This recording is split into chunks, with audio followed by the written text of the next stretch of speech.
So, Professor Abraham Kithure Kindiki has been sworn in as Kenya's third deputy president. The first deputy president was the now President William Ruto, followed by Rigathi Gachagua, who now goes into history as the shortest serving deputy president, unless someone else comes in and does things worse than he did. But there's one interesting aspect that I wanted to comment about on this specific issue of the swearing in of Professor Abraham Kindiki Kithure. Kindiki Kithure comes into office as a man who has so many expectations on him. One, it is about the circumstances under which he rises to power. Many a commentator in the political field have always said that the post of the deputy president was always meant for Kindiki Kithure, and in one way or the other, he was going to get it.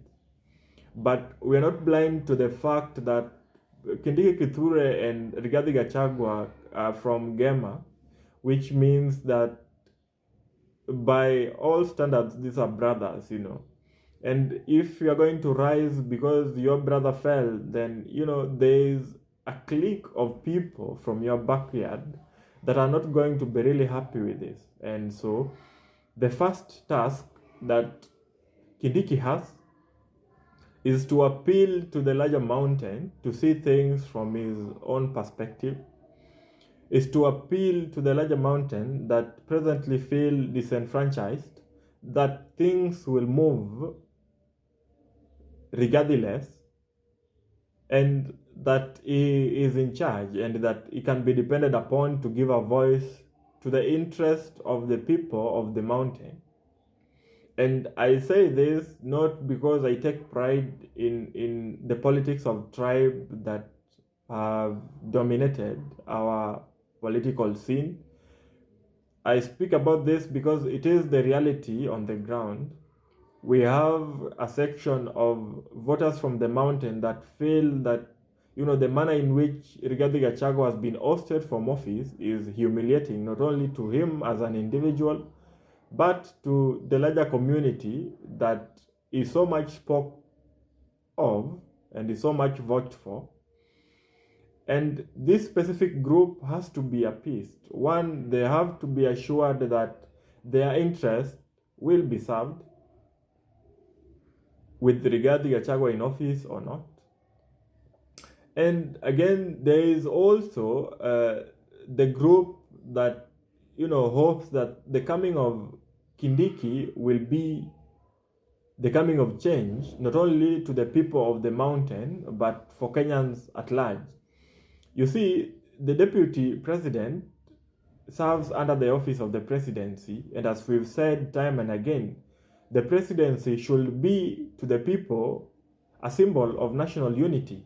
And one job that Kindiki now has to do is to rally Kenyans towards a common goal, if not anything, then rally them towards unity, towards a nationhood. He has to bring an end to the politics of shareholding. He has to bring an end to the politics that favor regions depending on the kind of negotiations that our so-called leaders or kingpins had at the table. He has to speak on the things that are at the heart of the citizenry. Professor Kithure Kindiki has to tackle things head on if at all he is going to be the Abraham that he is claiming to be, or that his fanatics are claiming that he is. There are also claims that Kindiki is a yes person, and he has to rise above that and seem to be a man that has his own mind or has his own stance on issues. And Kenyans can also hope that Professor Kindiki will be given space as the deputy president to discharge his duties and not be micromanaged. Anyways, these are just hopes, and hope is a bad thing, really. Hope is a bad thing.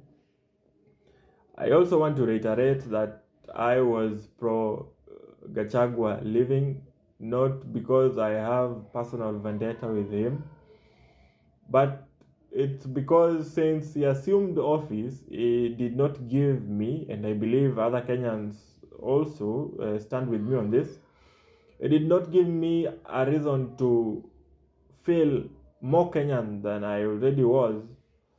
It did not give me a reason to feel like I belonged to this government. And the more he spoke, the more I believed that, we were lesser beings, or that, there was nothing for us in this government.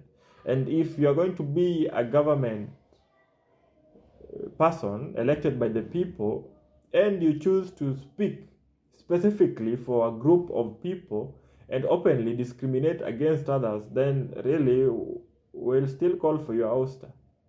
Whether you are the president, whether you are the deputy president, whether you are the speaker, we shall call you out.